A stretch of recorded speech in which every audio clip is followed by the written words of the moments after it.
Last time we spoke about Zhang Shiliang and how he lost Manchuria.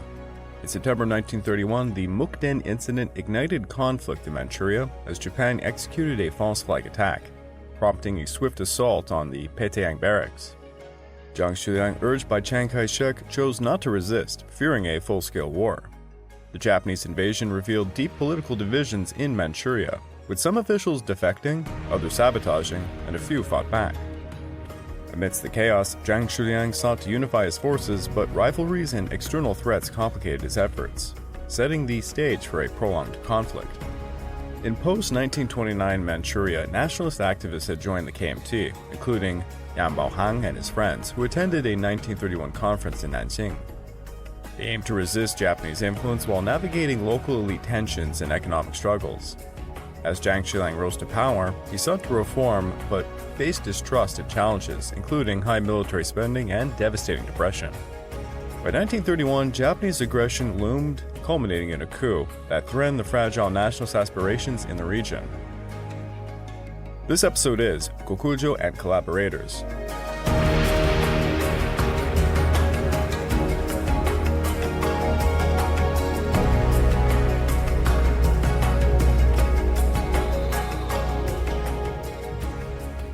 Welcome back to the Fall and Rise of China podcast. I'm your dutiful host, Craig Watson. But before we begin, I just want to remind you all that this podcast is only made possible through the efforts of Kings and Generals over at YouTube.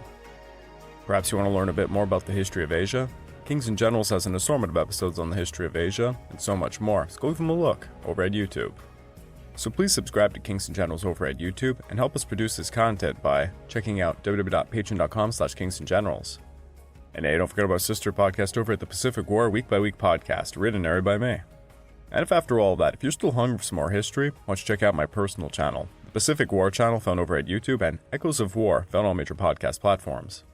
Over on YouTube, I did a nostalgia episode looking into, if you remember the show Deadliest Warrior.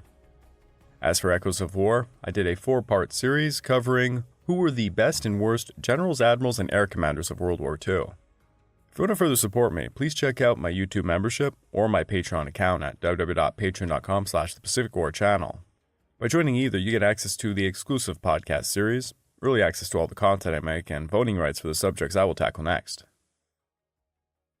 The Japanese Imperial General Headquarters had hoped to localize the Mukden Incident and communicated their orders to the Kwangtung Command. However, as we have seen, the Kwangtung Commander-in-Chief, General Shigeru Honjo, had his wrist twisted somewhat by certain culprits in the form of Ishiwara Kanji and Itagaki Seshiro. Honjo thus ordered his forces to proceed with expanding operations along the South Manchurian Railway Zone. On September the 19th, the 29th Infantry Regiment stormed Mukden, easily overwhelming the Chinese forces within the inner walled city. Simultaneously, the 2nd Battalion occupied Petayang, where they were met with some fierce resistance before storming Tongtayang. Afterwards, the 2nd Division drove out the remaining Chinese resistance from the eastern area of Mukden. Meanwhile, the 1st Battalion fought the Chinese forces at Kwangchangzi near Changchun. By this point, Honjo's request for assistance from the Korea Army was confirmed. General Senjuro Hayashi ordered the 20th Infantry Division to divide itself, forming the 39th Mixed Brigade, who marched into Manchuria, without any authorization from Tokyo nor the Emperor to do so.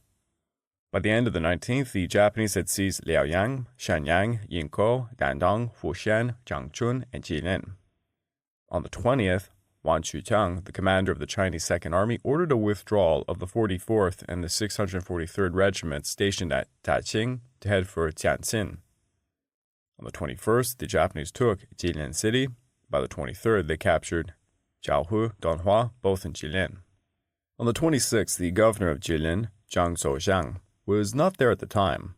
Thus, he was overthrown by a newly formed provisional provincial government with Xixia as its chairman. By October the 1st, Zhang Haiping would surrender the area of Taoyuan. Later in October, Ji Jing surrendered the Yanbian Korean Autonomous Prefecture area, and on the 17th, Yu Jishan surrendered eastern Liaoning. General HQ in Tokyo were flabbergasted at the news of all of this being done without their orders. In fact, in most cases, it was directly against their orders. The civilian government of Japan was in absolute disarray over what was essentially an act of Gokokujo. Gokokujo, directly translated as the low overcomes the high, was when someone of a lesser position in the military or in politics overthrew someone in a higher position to seize said power. This term goes all the way back to the Sui dynasty of China, but for Japan, it was particularly during the Kamakura period, and it's most prominently remembered for being used during the Sengoku period. It was through the chaotic political climate of the Sengoku period that Oda Nobunaga and Toyotomi Hideyoshi rose to power. During the Showa period, Gokokujo would often occur as well. Those of the Kodaha faction had used it as a means to an end during the 1920s and the 1930s, assassinating political opponents as they tried to press for a Showa restoration. Back in Manchuria, as Gokokujo ran rampant, with reports coming in after each quick victory and city taken by Japanese forces, Tokyo General HQ felt utterly powerless to stop it. There is also another facet to this, the role of Emperor Hirohito. Many of you might only have a vague idea of how much actual power Emperor Hirohito had during the Showa era. The Meiji Constitution of Japan, going back to 1889, remained in force until 1947. It was enacted after the Meiji Restoration in 1868 and provided a form of mixed constitutional and absolute monarchy. Thus, in theory, the emperor governed the empire upon the advice of his ministers. In practice, this meant that while the emperor was the head of state, it was still the prime minister who was actually heading the government. Now, this was all fine and dandy. However, the constitution also stated specifically the emperor had direct control over the military. So imagine this scenario. You work for a company. You take orders from the boss of the company. The father of the boss used to run the company, or something like that, and it seems that he has kind of the face of it behind him. But he retired a long time ago, and he has no real authority there anymore. So you do the orders your boss gives you, but what if the father figure suddenly shows up and he starts giving orders? Many in the company would probably go ahead and do what the father says, feeling this obligatory need to do so. Now, in the case of Showa-era Japan, the entire population of Japan saw the emperor as a divine being. Maybe you could call him the spiritual leader of Japan. He most definitely wasn't expected to intervene in political or military matters, but if he did, you bet your ass people would follow his orders. I'm now looking back at what I've just written as a script, and I think I have a much better example. Makes a bit more sense, it's a little closer to the case. Let's take the current situation in Britain. You, of course, have the parliament headed by the Prime Minister, the real head of the government, but you also have the King of England, Charles. What if Charles came out and he demanded the military of Britain go to war with some foreign nation? What would happen? Most of you would say they wouldn't listen. And I'm sure they wouldn't, but there would be those who take the monarchy very seriously, and perhaps they do listen. But imagine the scenario where the majority of the people in Britain actually really believed in the monarchy and would do whatever he says. This is kind of the situation we saw with Japan here. But we now have to look at the flip side of this because it's a bit more important. Since the Japanese army and navy knew the emperor could directly control them, they actually realized that they could use this as a tool. So on many occasions, in order to secure further funding or specific policy adjustments, military leaders would appeal to the emperor to do things in the name of said emperor, completely superseding the civilian government. Thus basically, the military used the Meiji Constitution to earn a large degree of autonomy, case in point being the Mukden Incident. As long as they made it seem like they were doing everything they believed in the name of the emperor, and that they believed the emperor wanted them to do this, well, they thought that they could get away with it. If the civilian government came after them for their actions, they could appeal to the emperor. But how did Hirohito feel about all this? Rumors had emerged even before the Mukden Incident, to which Hirohito demanded the army be reined in. Attempts were made, but the Mukden Incident went off on September the 18th. The next day, the Imperial Palace were given reports, and Hirohito was advised by his chief aide-de-camp, Nara Takiji, this. This incident would not spread, and if the emperor was to convene an imperial conference to take control of the situation, the virtue of his majesty might be soiled if the decisions of such a conference should prove impossible to implement. So, to further explain, it was that Hirohito was afraid if he got involved, and the army still continued, well, it would diminish his apparent power. It goes a lot deeper than that, but it's quite a rabbit hole. We're talking about the survival of something called the Kokutai, and I'll be speaking about that in just a bit. But as the Mukden Incident was getting worse, the Kwangtung officers began to demand reinforcements be sent from the Korea Army. The current Wakatsuki cabinet met on the issue and decided the Mukden Incident had to remain an incident. They needed to avoid a declaration of war on China. The official orders were that no reinforcements of the Korean army should mobilize. However, the field commander took it upon his own authority, and he mobilized them anyways. The Army Chief of Staff, Kanaya, reported to Hirohito the Korean army was marching into Manchuria against his orders. At the age of 31, Hirohito now had an excellent opportunity to back the current cabinet, to control the military and stop the incident from getting any worse. At this time, the military was greatly divided on the issue. Politically, still weak compared to what they had been a few years ago. If Hirohito wanted to rule as a constitutional monarch instead of an autocratic monarch, well, this actually was his chance to do so. Hirohito said to Kanaya at 4:20 p.m. on September the 22nd, "Although this time it couldn't be helped, the army had to be more careful in the future." Thus, Hirohito accepted this situation as fait accompli. He had not seriously opposed it, seeing his army expand his empire, that is. If it involved a brief usurpation of his authority, so be it, as long as the operation was successful. Now, even though this podcast series is clearly about the history of China, I can't help myself but explain a little bit about this. This is kind of something I specialize in. I've written and researched this extensively. So it's a very complicated situation. I'm going to try and sum it up the best way I possibly can, and I didn't write any script for this, by the way. But General Hirohito cared about one thing and one thing only, the kokutai. For those of you who've read the kind of recent biography on him, the Making of Modern Japan, Hirohito, or possibly the war-related book, Hirohito's War, which touches upon it just a little bit. Both fantastic books to understand this, by the way. But the kokutai was, in essence, the national essence of Japan. That's probably very confusing. It was all aspects of Japanese polity, derived from its history, traditions, and customs, all focused around the cult of the emperor. The government, like I said, was run by the politicians, and this was secondary. Because at any given time, the kokutai was the belief that the emperor could come in and directly rule if he wanted to. Now, if you're a little bit confused, don't worry. It's actually very confusing, especially to the Japanese people at the time. The Meiji Constitution was extremely ambiguous. It dictated a form of constitutional monarchy with the kokutai sovereign emperor and the sentai, that being the actual government, as a secondary thing. Basically, on paper, the government runs things, but the feeling of the Japanese people was that the wishes of the emperor should be followed. Thus, the kokutai was like an extrajudicial structure built into the constitution without any real legal framework. And yeah, it's a freaking nightmare to understand, I know. Emperor Hirohito was indoctrinated from a young age. I mean, if you've read any biographies, it's actually extremely fascinating how he grew up. But he was told from a very young age the most important aspect of his reign was simply to defend the kokutai.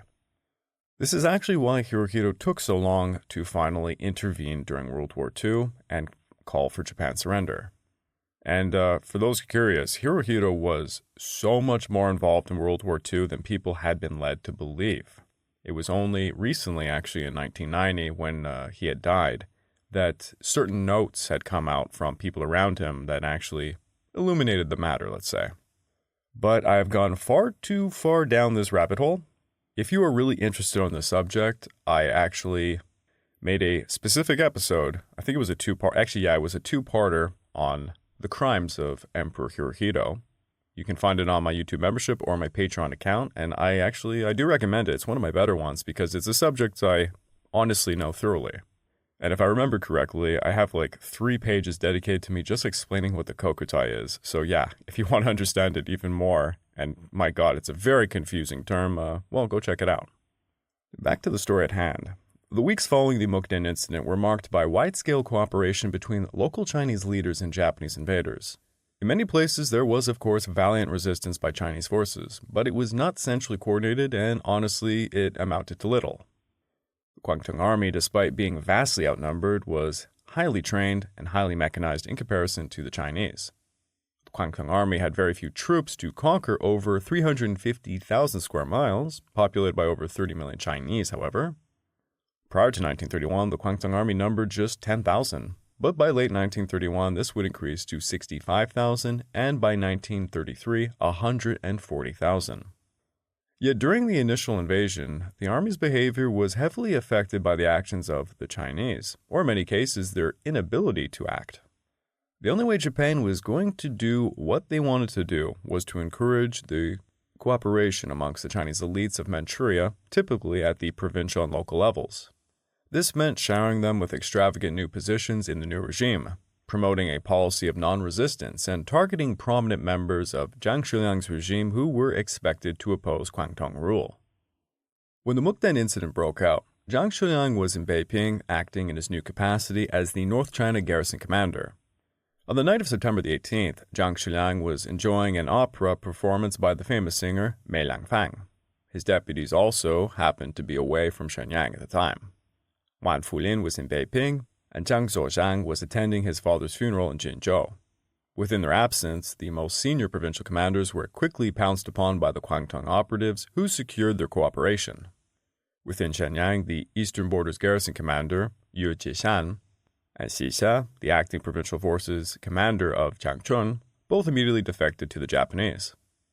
Although the Northeastern Army had roughly 130,000 troops within Manchuria, compared to the Kwangtung and Korea Army troops, who together were just roughly 50,000, Chiang Kai-shek hastily issued a non-resistance order that was confirmed by Zhang Shiliang. The troops were not to fight back, and instead await a negotiated settlement. While they waited, the Japanese secured high-level provincial elite cooperation within just a few weeks' time. On November the 10th, Zhang Zoulin's former civil affairs minister, Yuan Qingkai, was made chairman of the committee in charge of Japanese-controlled Liaoning. On December the 16th, the formerly existing post of governor was re-established, and the previous holder of this post under Zhang Shiliang, Zhang Shiyu, was appointed. Thus, Yuan Qingkai's post as chairman was redundant. Meanwhile, Xixia was made the governor of Jilin. Some of you might be wondering, why in the hell would Chiang Kai-shek relay orders to not resist a goddamn invasion? Let us not forget the timeline here. During this exact time period, Fang Yusung and Yan Xishan had formed an alliance in North China against the NRA. The Soviet of Jiangxi was running rampant in the south, and that old Guangxi clique was also running amok. Even though Zhang Shiliang had about 250,000 or so men on paper, only about 130,000 of them were actually in Manchuria, while the rest were scattered around Hubei. Chiang Kai-shek had an expert understanding of the Japanese numbers, their training, and equipment. To put it frankly, if the quote-unquote incident escalated into a full-scale war, China would most likely lose. There was also another aspect to this, the role of the new League of Nations and the current Wakatsuki government in Tokyo. Either of these bodies could potentially restrain what appeared to be renegade Japanese forces on the Asia mainland. Going a bit forward in time, the last redoubt during the invasion would be at Jinzhou, where Zhang Shiliang would establish his HQ. When it was finally about to fall, Zhang Shiliang ultimately decided to withdraw his forces from Manchuria. According to the U.S. Minister to China, Nelson Johnson, Counselor Yano of the Japanese legation team at Beiping had conducted informal discussions with the young marshal, in which he stated Jinzhou would inevitably fall to the Japanese and, quote, "The Tokyo Foreign Office would gain prestige and be better able to shape events to the advantage of China if the Chinese avoided a clash by withdrawing voluntarily." He also advised Zhang Shiliang that some of his followers might be reappointed to official positions within the newly emerging government in Shenyang. Nelson added, "Zhang is believed to have been led to this present decision by these inducements, along with the bitter hostility towards him at Nanjing and the lack of support from that quarter." Thus, Zhang Shiliang was being blackmailed by both sides into non-resistance. By late December of 1931, it also seemed certain international intervention was not going to happen, and Chiang Kai-shek's resignation over at Nanjing did not provide the young marshal with many options. Now, what about the Japanese government during all of this? When the Mukden Incident broke out, the government in Tokyo, headed by Premier Wakatsuki Riejiro, was appalled to hear the news of what was essentially a mutiny. The Kwangtung army officers disagreed with Tokyo's policies and kept Tokyo's council in Shenyang under lock and key during the night of September the 18th.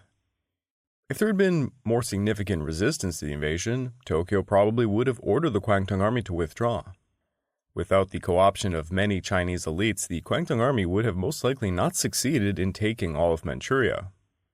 The co-option policy the Japanese took was also very much an ad hoc measure.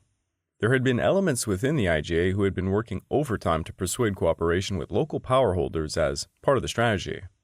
The Kwangtung army officers who launched the Mukden Incident, mostly working under Ishiwara and Itagaki, had initially aimed to enact a simple military occupation in which, quote, local Chinese officials would be granted a considerable degree of autonomy in exchange for their cooperation. However, Tokyo HQ outright rejected annexation out of fear the Soviets would make reprisals, and this led the mutiny leaders to, quote, subterfuge a Manchurian independence. The improvised nature of the original plan led to arguments between different sections of those Japanese forces in Manchuria. Historian Akira Iroye noted, what emerges is an almost total absence of ideology as a driving force behind military action. While this sounds clearly dysfunctional, it actually aided the occupiers, because many areas of life in Manchuria were not immediately affected by the occupation, and they were thus more likely to cooperate. The actual coordination of the occupation was placed in the hands of the Kwangtung Army Special Affairs Unit known as Tokomubu, operating via the General Affairs Board of the Council State under Komai Tokuso. Komai Tokuso had been born near Kyoto. From an early age, he was consumed with a desire to see China. He was trained as an agriculturalist before he joined the SMR and worked for a company during the reign of Jiang Zolin.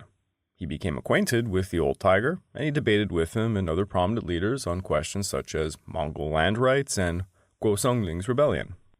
During this time, he also befriended Yu Changhan and Zhang Jinghui. After the Mukden Incident, he was appointed as a financial advisor to the Kwangtung Army, a very senior post with direct access to Honjo Shigeru, the commander of the Northeast. Again, as historian Akira Iroe would note, in fact, Komai was a top-level advisor to the army on politics and economics in Manchuria. Komai would become responsible for the strategies of co-opting the local elites, and thus he was essential to the power structure of the Kwangtung Army going forward. The Japanese utilized a lethal combination of violence and persuasion to take over. Many power brokers refused to cooperate, and they were forced into exile in North China. However, plenty of collaborators were found to quickly set up structures and controls within the new regime. The bulk of the Japanese forces moved into the principal cities of the SMR region first. Robert E. Lewis, the advisor to the Foreign Affairs Ministry in Nanjing, sent a telegram declaring the Japanese had sent a large number of troops into Manchuria just prior to the 18th of September. Here is a quote.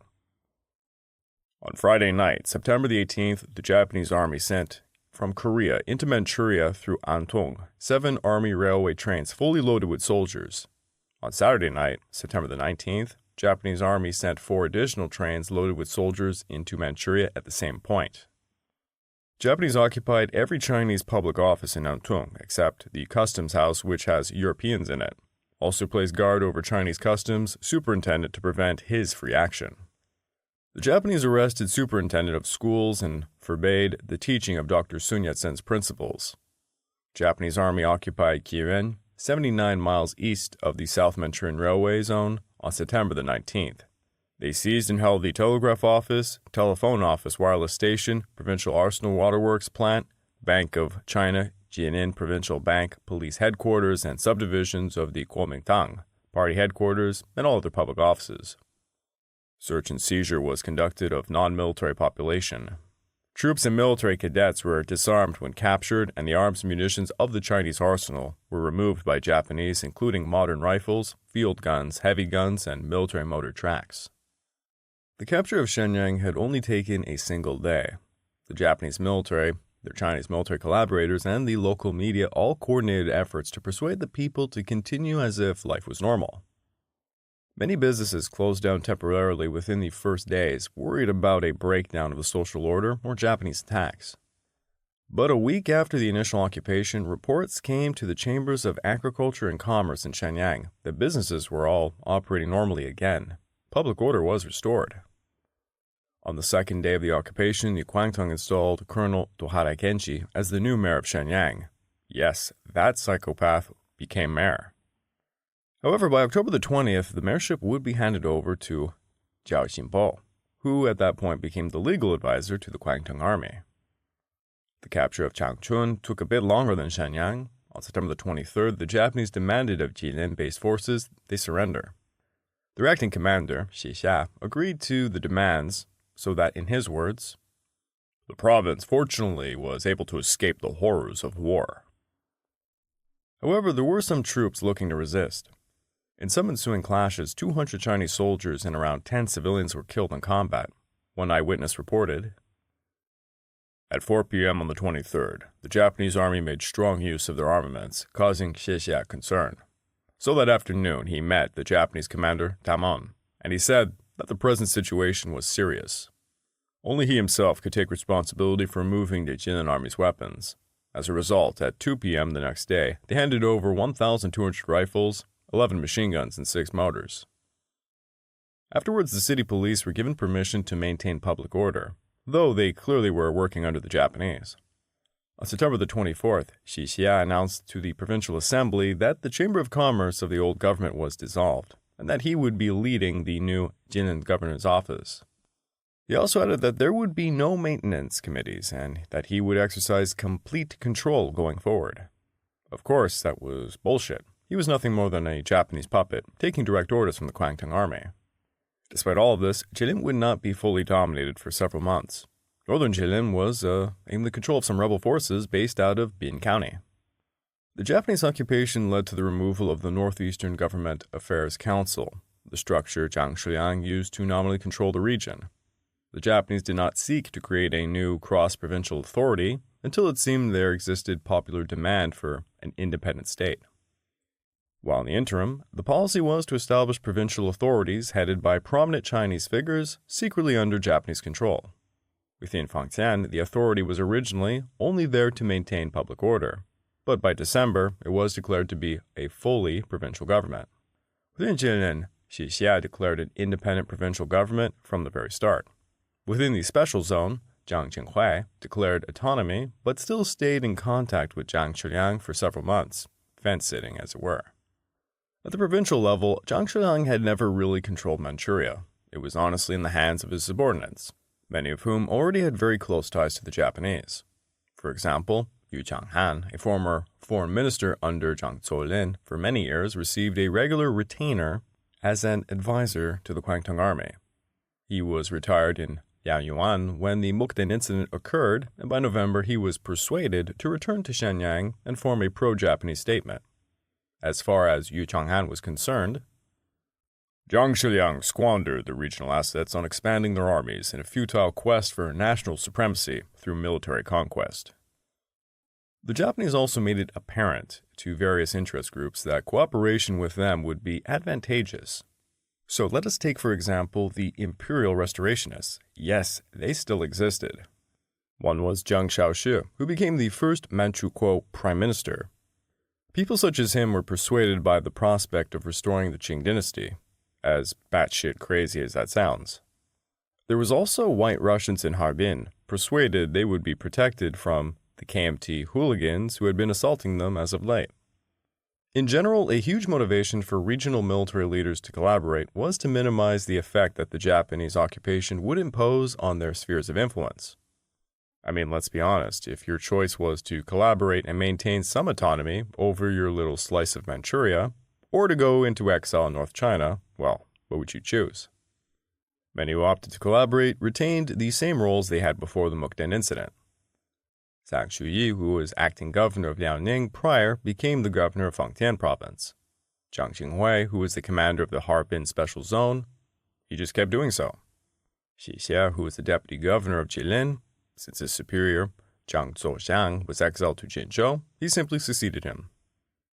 Through the initial cooperation, southern Manchuria was taken over without wide-scale bloodshed, though there was, of course, some savage bombing of certain cities. On September the 24th, a Liaoning Public Order Maintenance Committee was set up, and a Jilin provincial government followed on the 26th. Liaoning did not have a provincial government spring up immediately because the prominent elites such as Yuan Qingkai and Zhang Shiliang had first some qualms about turning against Zhang Shiliang. They of course believed it was possible Zhang Shiliang could rally the Northeastern Army and recapture the occupied areas. Yet they chose immediately to maintain public order in a quasi-neutral stance. To coordinate all of this, the newly formed collaborative bodies, the Kwangtung Army, set up a control bureau, known as the Tochibu, which Komai Tokuzu was in charge of. He was given sole control over it, and quote, "So that if it were successful, then it would be the Kwangtung Army's success.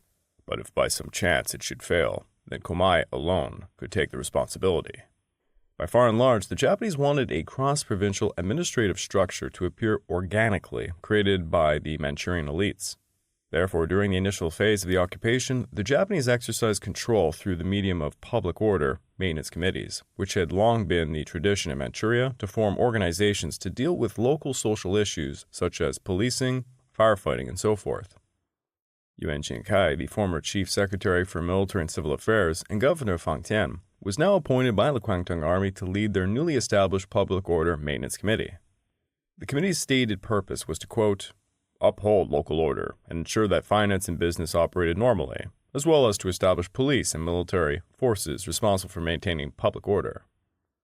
Additionally, other prominent local figures were recruited to various similar committees, including the Liaoning United People's Provisional Committee, and a Northeastern Gentry and People's Committee for discussing solutions to the current situation. That is a hell of a title for a committee. On September the 28th, both the Liaoning Committee and Xie Zhiliang's administration issued a Declaration of Independence, and they created a new government with departments staffed by Chinese officials. It quickly became evident to the Japanese that Yuan Jingkai was not suited for the role of chairman. A contemporary Japanese commander remarked at the time, "His attitude appeared half-formed and confusing to those outside the provincial capital." Specifically, Yuan Jingkai was still reluctant to officially establish a Liaoning provincial government. Consequently, the Kwangtung Army turned to the other remaining members of the triad of elders from Zhang Shiliang's administration, Yu Changhan. From the early days following the Manchurian incident, there had been indications that Yu Changhan was, quote, "moving towards participation." Yu Changhan had a long history of collaboration with the Japanese, dating back to the Russo-Japanese War, during which he served as a spy for them. He would have been an obvious choice for the council from the outset if not for his recovery from a serious illness at home in Liaoyuan. As it became apparent that local leaders had lost faith in Yuan Jingkai's judgment, consultations were held amongst the provincial heads who recommended that Yu Changhan be brought out of retirement to join the committee, providing his health permitted it. On November the 1st, Morita Fukematsu from the Fangtian Japanese Residents Association visited Yu Changhan's home to assess his health. After Morita briefed Yu on the committee's situation, they discussed a policy aimed at unifying the Northeast and the adoption of a kingly way, Wang Dao, as the guiding principle for the new state. Yu Changhan agreed to come out of retirement, and on November the 3rd he traveled to Shenyang for a meeting with Hangzhou. During this meeting, Yu Changhan presented 8 points he believed would foster a paradise of Sino-Japanese cooperation, which included reforms in local policing, tax and salary systems, and a commitment to non-militarism. Subsequently, Yu Changhan was appointed head of the committee, with Yuan reporting to him.